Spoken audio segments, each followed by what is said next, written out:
Hey everyone, welcome to a new guide where we'll be covering the Malum mod. It's a mod focused on magic, alchemy, and rituals with a wide variety of objects and items. Here we're taking a quick look at all the variety this mod has to offer.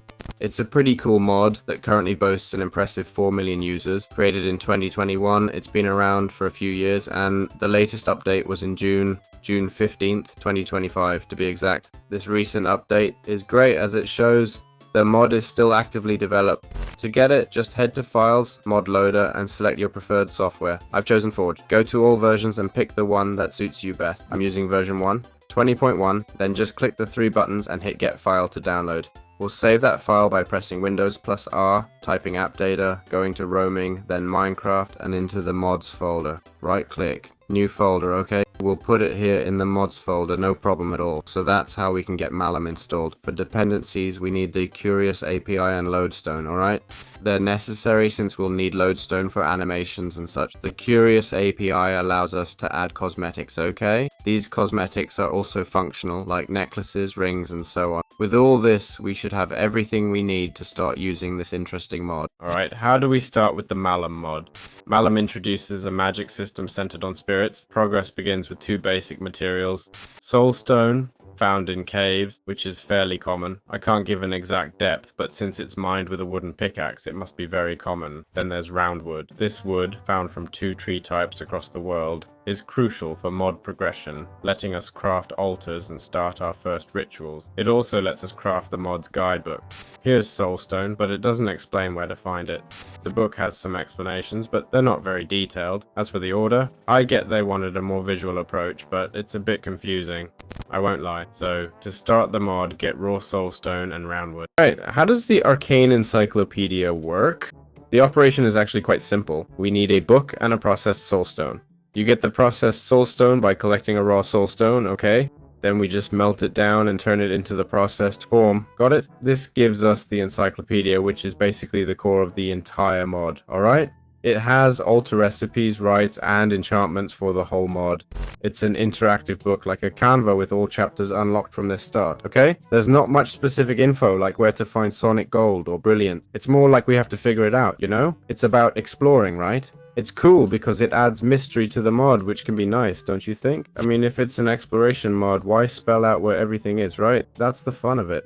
So here I am, chased by spirits, just showing you this, okay? I'll cover the whole mod, but it's useful to have for knowing how to progress, alright? Alright, how can we obtain runwood? Well, this important element of the mod, oh my, what a party we have here. We can find this key mod component in plains and other temperate biomes, okay?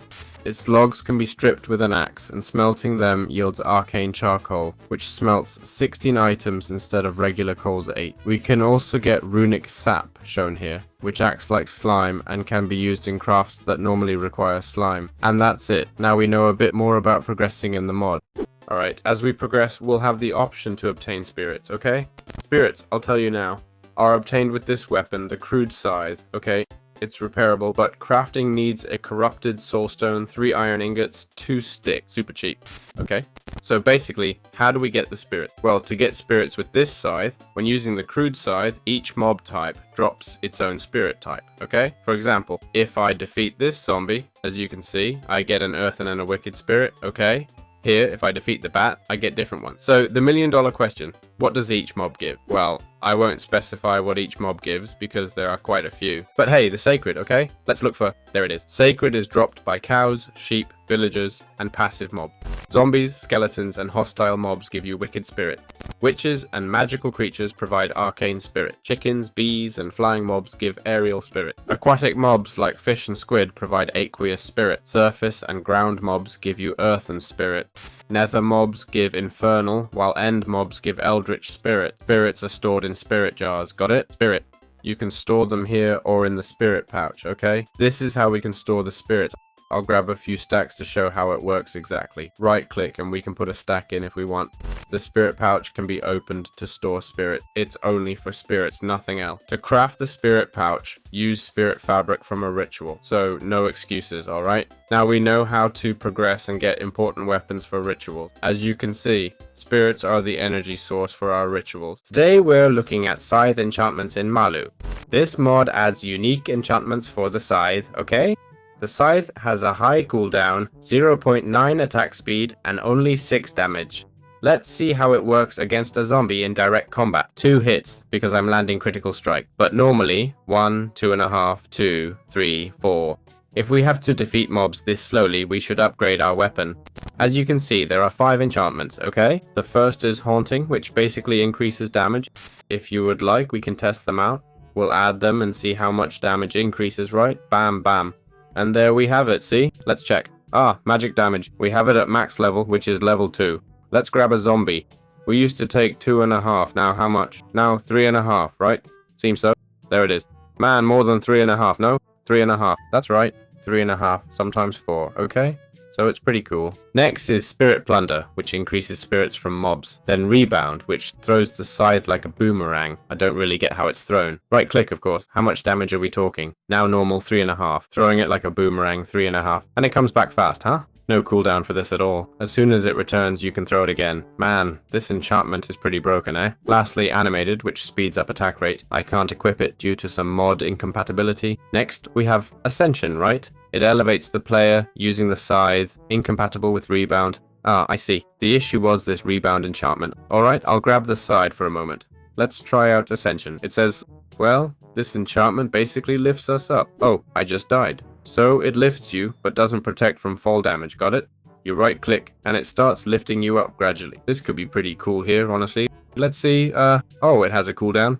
Wow, the cooldown is really long. It's got a seriously high cooldown. No cooldown in creative, so you get overconfident. It's quite long. It's for lifting players, probably to reach small platforms and such. I don't find it particularly useful. And that's it. With this, we've covered all the major enchantments. I guess Boomerang has a cooldown too, right? Not in creative, but in survival? Yes, see? Now we can have a proper Scythe and progress in the mod, for sure. How do you use the Spirit Altar? Basically, it's crafted with gold, runewood planks, and processed soulstone, okay? It lets us infuse spirits into objects and such. These are all the crafting recipes it has, 77 in total. Some more useful than others, but all part of the mod. There are tons of items to help us progress, get stronger, and make the most of the mod.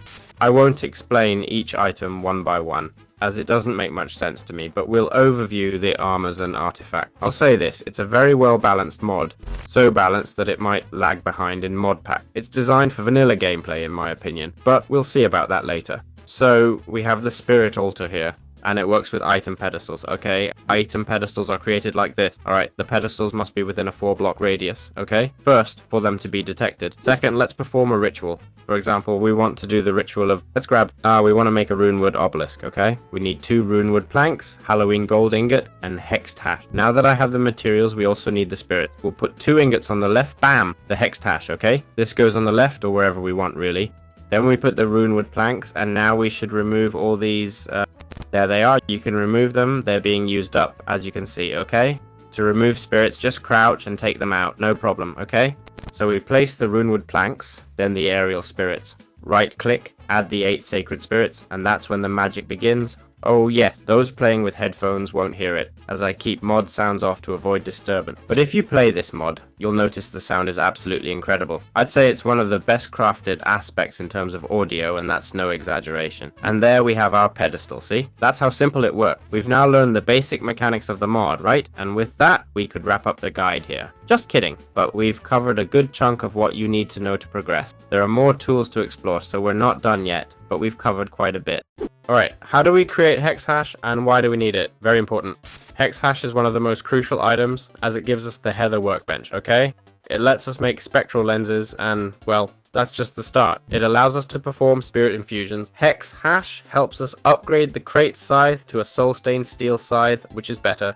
We can craft obelisks, improve alchemy rings, and so on. It unlocks spirit fabric used for spirit pouches and repairs, enabling more crafting. We're talking about an item that unlocks 16 different crafting recipes, okay? Among these are spirit fuel, obelisk. It's a tool we'll definitely need to progress, alright? So how do we obtain it? Well, obviously it's achieved through spirit infusion. We need gunpowder, okay? And an arcane spirit. The arcane spirit, remember, can be obtained from witches or magical creatures, got it? So we take the gunpowder, put it in the center as instructed, and add the arcane spirit. And that's when the magic really begins. It's best to make a bunch as it's one of the mod's most used resources, alright? But don't go overboard with the quantity. Luckily, it's easy to get, so no worries. And, well, I just had to introduce it to you, okay? So there you have it, folks. Alright, let's talk about creating twisted rock and tainted rock, okay? Both are made by infusing spirits through the spirit altar. And basically, let's look at their uses before explaining why we need them. Well, they're used for making a twisted iridescent ether brazier, for decoration and unlocking armor. Got it? There we have it. Also for the repair pillar, the spirit crucible, a tool that helps us progress in the late game. Obviously we'll need many more items, and the same goes for tainted rock. It's just as important. So how do we get these two stones? Through spirit infusion using rock, wicked spirit and arcane spirit. So you take arcane spirit, wicked spirit and cobblestone. Okay, now I'll try putting it in stacks to see if it works with large quantities, and it seems it does. Okay, with this we'd get the twisted rock. For tainted rock we'd need the same, but sacred and arcane spirit instead of twisted. We get 16 and crafting continues as long as there are necessary elements. As I said, the mod's sound effects are incredible. I really recommend it. I can store all spirits here and just add items as needed for it to keep crafting, right? Let's see. What did a tainted rock need? Sacred and arcane. There's arcane here, so let's get the sacred. I'll add a stack and check if I can just store the spirits. Of course, it won't work now because, because now there are two compatible crafting recipes. Damn, that's unlucky. Well, to make the tainted rock, okay? Sacred and arcane, right? So sacred, arcane, and cobblestone, and that's how we start making tainted rock, okay? So yeah, the mod works super simply, and now we can start progressing a bit more. Alright, to obtain ether and its uses beyond lighting our surroundings, okay? Well, it doesn't actually illuminate much. Let's talk about its uses. First, it helps us make the ether brazier. Got it? An ether torch, and importantly, it's used to make iridescent ether and the spirit catalyzer. Very important.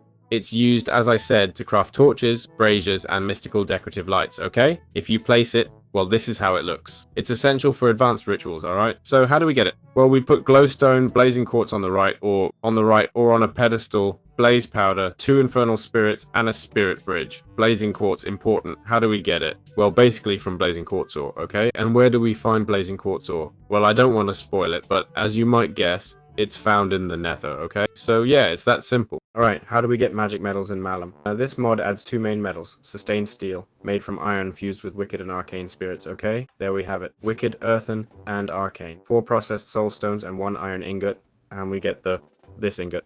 Then there's hallowed gold made with a gold ingot, 4 quartz, 2 sacred spirits, and an arcane spirit. These are for trinkets, flasks, spirits, and rings. Unlocking all the advanced gear we'll discuss now, got it? I had to explain these basics or you'd be lost and angry later, right? Now let's look at each item's uses individually, okay? Where we unlock some new tools directly, alright? As we can see, these are good tools. 3.5 damage and 3 magic damage. Be careful. I understand magic damage just pierces armor, right? I see. Interesting. It lets us get sustained steel 6, increasing damage from 6 to 8 with 4 magic damage. Very useful, and we can repair any sustained steel tool. Then Hallowed unlocks several crafting recipes we're seeing on screen now. We also have 2 infusions, the runic workbench and runewood obelisk, okay? That's about it. Alright, how do we use the spirit crucible in Walu? Basically this item here, which is crafted with a furnace, 8 twisted rocks, 8 tainted rocks, 2 hex hash, 12 infernal spirits, and 4 arcane spirits. This unlocks the spirit crucible, got it? And what this basically does is allow us to transmute materials, okay? We take an alchemical impetus, place it, do alchemy, and add spirits to it, okay? If I go to utilities, I can add different spirits like infernal and arcane, right? I'll grab arcane now, add them, and it'll start making blazing quartz, see? If we only used infernal, it'd make glowstone, for example. There are 10 recipes like blazing quartz, gold node, redstone dust, glowstone dust, copper node, prismarine, amethyst, gunpowder, and iron node, okay? These aren't super important crafting recipes though. Important to note, the alchemical impetus will wear out over time. Crafting uses alchemical calyx, 3 processed soulstones, hex hash, and more, got it? Arcane and earthen components. You get alchemical calyx by combining a clay ball with these different spirits, arcana, earthen, and aqua. Remember, the alchemical impetus will wear out, okay? As we use it, we can repair it too, alright? Through this crafting method here, put 1 cracked and 2 alchemical calyx, and boom, it's good as new. I'm telling you, it takes time to break, but it will eventually, okay? It's not infinite, you know. I'm saying this so you don't completely distrust it. So yeah, that's the purpose of this tool. It unlocks various materials to help us progress in the game mode. It'd be cooler here, as the main difference between using that and this is the alchemical impetus, which isn't really special to obtain. I mean, it'd be neat if you couldn't craft the alchemical impetus, you know? The way to get it could be, I don't know, by defeating a boss, for example, right? This would add a new gameplay mechanic instead of always doing the same. A ritual to unlock an item, then another ritual. You get what I'm saying, right? We're just repeating the same process, which doesn't make much sense to me. It'd be cool if one item for unlocking higher level rituals and better items used a different mechanic, you know? That's just my opinion though. But well, that's how it's obtained and how it's designed. How does the repair pylon work? Basically, this repair pylon allows us to fix all kinds of items. Got it? First, we'll make it using a tainted rock item pedestal. You can craft it with tainted rock or get it by cutting tainted rock, okay? To create it, place the item pedestal, 8 tainted rock, 8 twisted rock, and 16 each of sacred, aerial, aqueous, and infernal spirits, alright? We'll use these spirits later for the spirit repair process. So how does spirit repair work? Well, we'll have the spirit repair set up with the tool we want to fix and a pedestal, okay? It's not explained, but I assume it uses the tainted rock and pedestal, right? There aren't many options.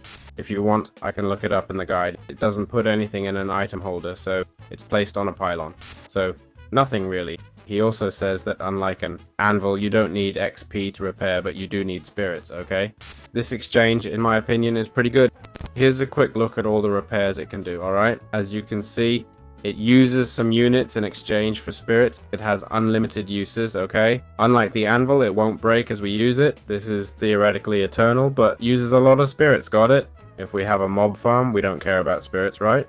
With several mob farms, which are easy to make, Malum mod has us covered. Alright, how does the magic-based totem work in Marlow? Well, basically, the base totem is made from runewood. Here we see it with runewood logs, black planks, hex hash, and all these spirit, quite a lot. Then we have soul wood if we want to use it. It's similar, but with soul wood, okay? And basically, we'll place the totem and absorb 5 runewood logs, it says.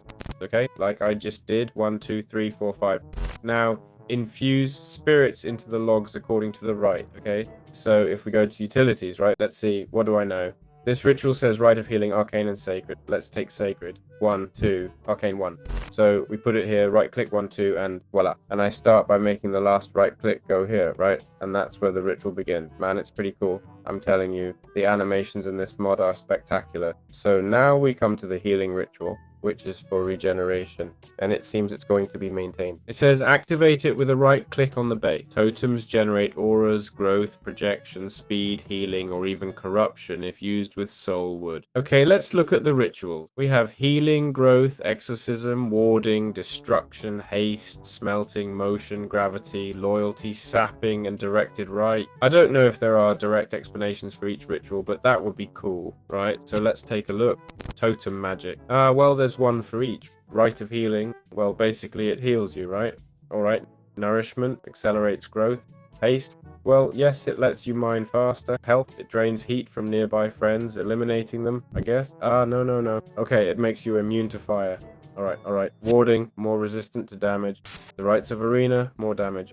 Okay, and then we have other rituals. The decay, basically hostile enemies will be one hit away from dying, got it? Empowerment enhances hostiles, granting protection, strength, and speed. It can have niche application. Yeah, sure, they hit harder, right? Aerial rite, let's see if there's a mod that lets you generate blood from damage. Could be useful, I guess. Rites of motion. It'll speed up friendly movement. Aerial rite, ether. Well, you'll increase your jump. Here you can interact easier underwater and fish better. So these are all the rituals. Well, not this last one, okay? But that's pretty much all the look at, not much else. Alright, how to create rituals and corrupt rites in Malum. Rituals are permanent magical effects activated on totems. Each ritual combines 1 arcane spirit and 2 others, got it? We'll need a runewood totem base and 5 runewood logs, okay? Let's go to the pillar. Then we'll decide which ritual to perform. Let's do, for example, let's go for the gravity one. So we need an eldritch, arcane, and 2 area. An eldritch, an arcane, and 2 area. Now we put them in order. This below, this above, 1, 2. Now that we have it, right click here. The ritual will start to form there, okay? Now in theory, we should jump higher. In theory, I repeat. Let's see. Jump, jump, jump. It's not working. Well, that's how you do the ritual, in theory, okay? Theoretically, that is. Look, and you can do it again by right-clicking. Jump, jump. It's important to note we can also use soul woods, okay? There are some rituals with those too. So yeah, it's that simple, okay? Hope you enjoyed it. Alright, let's create soul armor and tools in Malum. Not bad. Let's see how to make these armors. We have this first sustained steel helmet, which gives us a 15% soul ward recovery rate boost, okay? And 3 more soul ward capacity. It provides 13 armor points. If we equip it, we're almost at full diamond armor level. Plus, look how I appear. Check out how I look. Wow. So, look, this is the soul ward feature, right? It regenerates our souls there. See, it's refilling our souls. Now, for its uses. We've got a bunch of enchantments here. How do you get it? Sorry about that. Well, you obtain it through spirit infusion, okay? Everything works the same, basically using sustained steel plating made with this hook here. And yeah, it's all done through spirit infusion. Then we have this other armor set, which is more mage-like. Okay, we have much less armor here, plus 2 armor and 15% magic efficiency. I look awesome. I mean, I look really awesome. I'm saying it now. This armor is incredible. So how do you get this armor? Well, basically the same way with spirit infusion. I understand it's lower level armor, right? I get that the good one is the other one. So with this, we're all set. We'd have it all. Basically, the stained steel armor absorbs spiritual damage, okay? It can be upgraded with radiant soulstone and twisted rock for more capacity. We can also make weapons, like the soul scythe. Let's grab this scythe and upgrade it. This one here, to the soul scythe, to the soul sword, the legendary fire thing, okay? This one gives us 5 damage and 1.3 attack speed, but it'll come with, then there'll be enchantments, right? Because it's legendary. It says, inflicts direct damage to enemy's weapon, ignoring some armor. That's why it does little damage. Okay, and with that, we'd unlock the really interesting stuff, right? In the mod. Today we'll learn how to use spirit fabric in Malum. Basically, spirit fabric is made with wool, thread, hex hash, and spirits, got it? Wicked, earthen, and aerial spirit. And that's how we create spirit fabric. It's used to craft the spirit pouch, which stores up to 512 spirits of any type, and auto-collects them when killing mob. It's also used in Soul Hunter armor, light magical gear that boosts spirit damage and scythe efficiency, okay? So, I might be a bit late explaining this. Should have done it earlier, but you won't unlock it much sooner anyway, right? Well, no. Actually, yes, you can. You get it with spirit infusing. So there's spirit fabric, which we use to make the pouch. The pouch, no joke, is super useful for storing all kinds of spirits. So I'm going to take out a creeper just to show you how spirits are stored. A bunch dropped because I've got the spirit blunder enchantment, see? As you can see, they all go into the spirit pouch, right? Just to prove it's not clickbait, you know? Oh, look, they just dropped a green tag. Cool. It's stored there, so we don't clutter our inventory with spirits. They take up too much space and inventory management becomes a real pain, you know? So this is the solution to your problems. Alright, how do rings, belts, and necklaces work in Malum? We're already discussing. We have just a few things left to cover, okay? We're now at a stage where we're reviewing rings and necklaces, right? We're talking about small details now, nothing major, okay? There are many types of rings, you know? We have the healing talent ring, which heals us when replacing spirit. The alchemical mastery ring extends potion effect. The esoteric spoils ring increases the spirits you obtain. The belt of Magebane reduces magic damage taken. The mystic mirror necklace doubles benefits when collecting spirits. And basically, well, there are tons and tons of rings. It boosts explosions, auto-collects explosive drops, arcane resonance, plus 11% resonance, 0.15 speed, and more. How is all this achieved? Well, with spirit infuse, right? There's no new mechanic for this, but it's important to mention because it lets us unlock lots of cool powers, okay? For example, rotten food tastes better, and eating it extends gluttony, so it'll actually be useful for eating. Normally in Minecraft, rotten flesh isn't very useful, right? There are tons of necklaces and rings, so I suggest you check them out and choose based on your mod setup and playstyle, okay? Going through each one seems excessive, especially since you can hover over them for descriptions, right? But I wanted to introduce them so you know they exist. Right, how do runes and brooches work in Malum? Okay, we have the runic workbench here. We haven't talked much about it, just briefly mentioned it. There are 2, okay? There it is, runic workbench. We have the runic workbench crafted with a rough wood item pedestal like this. Then we have the heavens workbench made this way. The runic workbench has several uses, including 16 crafting recipes for all runes. What are runes for? They're magical enhancements, okay? What kind of magical enhancement? Well, the Rune of Fervor increases mining speed by 20% and gives more speed at low health. The Rune of Haste, health rune, reactive shielding, more damage and defense when attacked, more passive regen, and so on. So how do you use this rune? Let's see. How do I equip a rune? Well, you take it. I'll show you. Well, runes are equipped in brooches, okay? Brooches basically allow us to put these runes on, right? As you can see, it says +2 rune slots, -1 ring slot, okay? We have all these brooches. I'd like to see them all. Oh, look. There they are, okay? We have the runic brooch, which gives 2 rune slots and removes the ring slot. This one gives extra belt space, but actively drains our food. Then we have one that gives 2 rune slots and reduces max health by 20%. And this gives a perch slot, an extra belt, and removes a necklace. So here we have the brooch. We equip the brooch, okay? There we have it equipped. Here you see how it unlocked the runes, and now I can just equip them, okay? And that's it. I'm not sure if there's any other way to unlock more rune slots, okay? I guess that's all there is to it. Okay, at least I haven't seen any more. You equip runes as I said, I just couldn't find how before. And that's how you add those special powers. Today we'll learn how to use spirit fabric in Malum. Basically, spirit fabric is made with wool, thread, hex hash, and spirits. Got it? Wicked, earthen, and aerial spirit. And that's how we create spirit fabric. It's used to craft the spirit pouch, which stores up to 512 spirits of any type and auto-collects them when killing mobs. It's also used in Soul Hunter armor, light magical gear that boosts spirit damage and scythe efficiency, okay?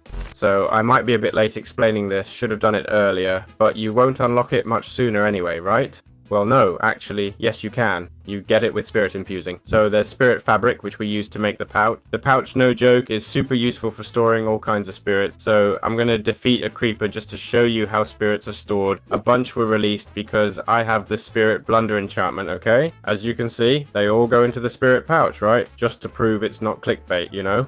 Look, they just dropped the green tag, see? It's stored there, so we don't fill our inventory with tons of spirits, which takes up too much space and it occupies a lot of inventory, and managing it later is pretty annoying, right? So this is the solution to your problems.